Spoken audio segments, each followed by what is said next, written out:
Hello friends, this video on Sources of Energy Part 7 is brought to you by examfear.com. No more fear from exam. So now we saw that with the conventional sources of energy, there are some disadvantages involved. And these disadvantages are actually extremely hazardous to human life, right? Because air pollution, acid rain, greenhouse effect, right? All these things are something which we cannot ignore, right?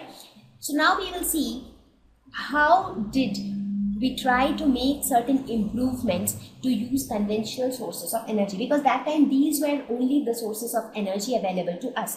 So we started making certain technological improvements in these sources of energy so that at least the disadvantages, even if the disadvantages do not get removed completely, but at least they can be reduced to some extent. So now we will look at some of the improvements to use conventional sources of energy. The first one would be biomass energy. So we will see what is biomass energy. And the second one is wind energy. So wind energy and biomass energy are also some conventional sources of energy, but they were like, when these conventional sources which we discussed so far, when we saw that there are so many disadvantages to this, so then these are some of the conventional sources which were a kind of, some efforts were made to make use of these kind of sources. So we will now discuss about biomass energy and wind energy in detail. Let us now talk about biomass. What is biomass? These are again the category of fuels which are obtained from plant and animal products. So again, biomass is also formed from plant and animal products, and that is why it is known as biomass. Bio means life, right? So since it is obtained from plant and animal, so it is called biomass. So plant and animal wastes like vegetable waste and sewage, cow dung and residue after harvesting crops are decomposed in absence of oxygen to give biogas. So that means in this case, like how in case of fossil fuels, everything was happening naturally, right? The decomposition was taking place naturally. So in this case, we actually make use of these plant and animal wastes. So these are anyways getting wasted, right? For example, cow dung or some vegetable waste, or after you have harvested your crops, there is some residue which is left over. So making use of all these things, and then we try to decompose it in absence of oxygen to form biogas. And this biogas serves as an excellent fuel. So this is how we generate a fuel, and we will also see that what are the advantages associated with this biogas. That also we will see.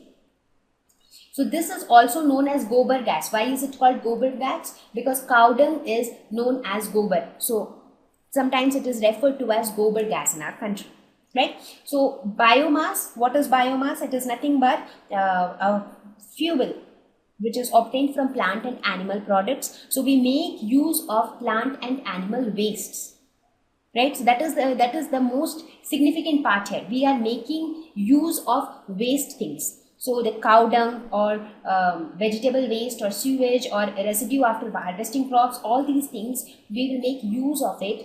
We will generate biogas from them. So how do we actually form biogas, or how does a biogas gas plant actually works? We will see that in the next slide. So let us have a look at the construction of the biogas plant. So what does a biogas plant actually consist of? It consists of a dome-like structure made of bricks. So if you see here, this is the dome-like structure which is made up of bricks. It has a mixing tank. So it has a mixing tank here. This is the mixing tank. It has a digester. So this is the digester. It has a gas tank. So this is the gas tank. And it has an outlet. So that means now we will see what all working takes place in each of these areas. So here you have a dome-like structure, you have a mixing tank, a digester, a gas tank, and then a gas outlet. So let us now try to look at the working. The first thing that happens is, so how does it actually works? So the first thing that happens is the mixing tank. What happens in the mixing tank? This is the mixing tank, right? So in the mixing tank, cow dung and water is mixed together. So cow dung and water is mixed together, and this mixture is known as slurry.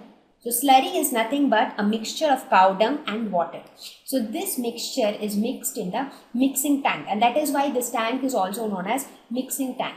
And then this slurry is fed to the digester. So the slurry is then passed on to the digester. So what is the digester? The digester, here you can see this is my digester. So it is nothing but a sealed chamber where there is no oxygen present.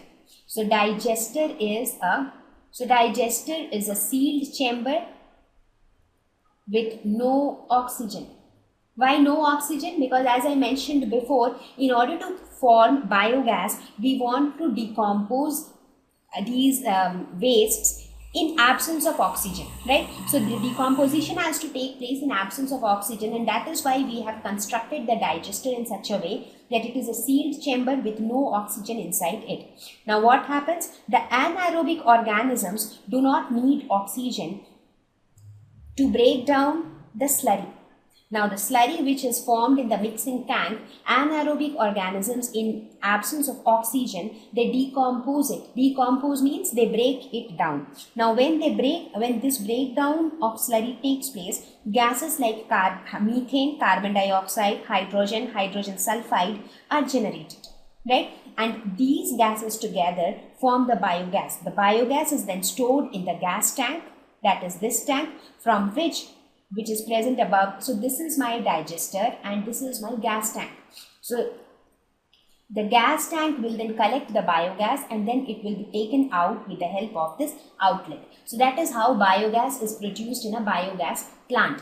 So let us have a quick review again. So what we do, we take cow dung and mix it with water. The substance which is formed is known as slurry. So this mixing takes place in the mixing tank. After that, the slurry is passed to the digester. What is digester? It is a sealed chamber which does not have any oxygen. Now the anaerobic organisms present will decompose this slurry. That is, it will cause breakdown of the slurry, during which gases will be generated, right? So after this, what will happen? So this was my second step. In the third step, what will happen? Anaerobic organisms in absence of oxygen will cause decomposition of slurry. So the slurry will get decomposed. As a result, gases will be produced. So what all gases are produced? Gases like carbon dioxide, methane, hydrogen sulfide, all such gases are produced. And then these gases are collected in the gas tank, from where is connected the gas outlet. So these gas outlet will take out the biogas from the biogas plant. So this is how a biogas plant actually works. So here we see that everything is manually constructed. I mean, nothing is happening naturally. So everything is man-made here. Right? So now let us look at the advantages of biogas.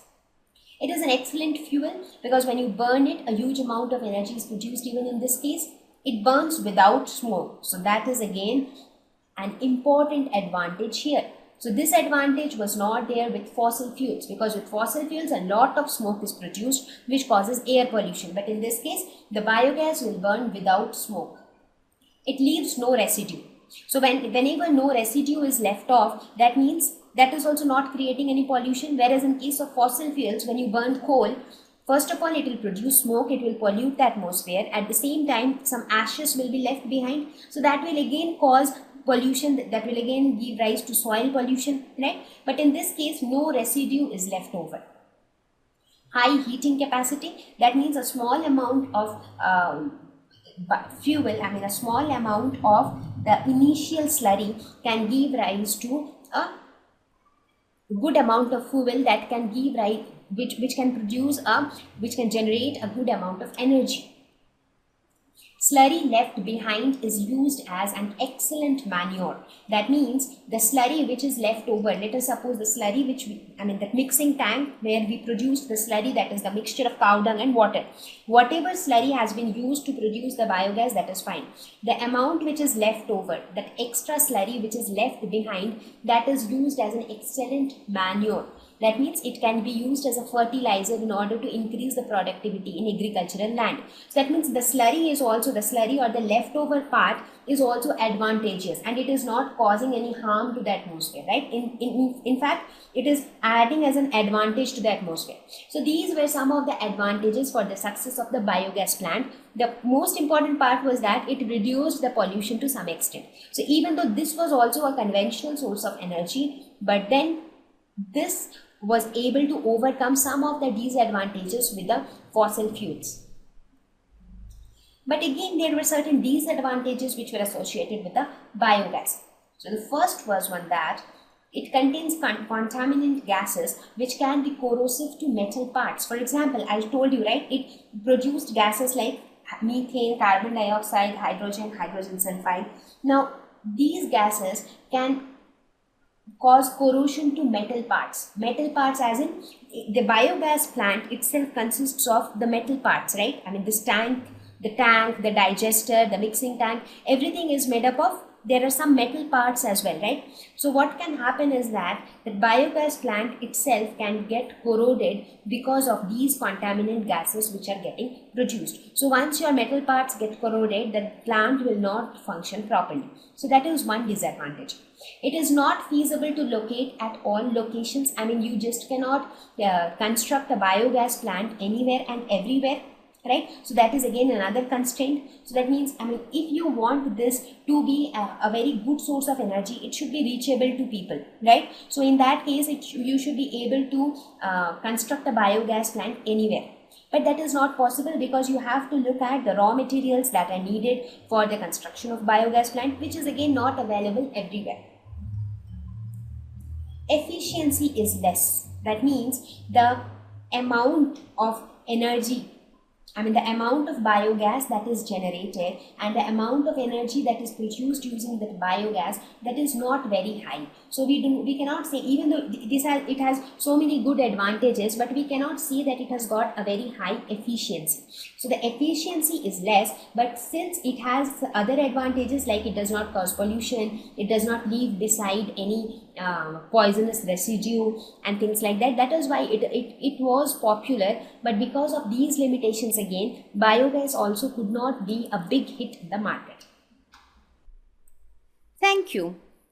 Please visit examfear.com to watch free educational videos, try free online tests, get the best quality study materials, study from the best tutors and mentors, and much more. Thank you once again.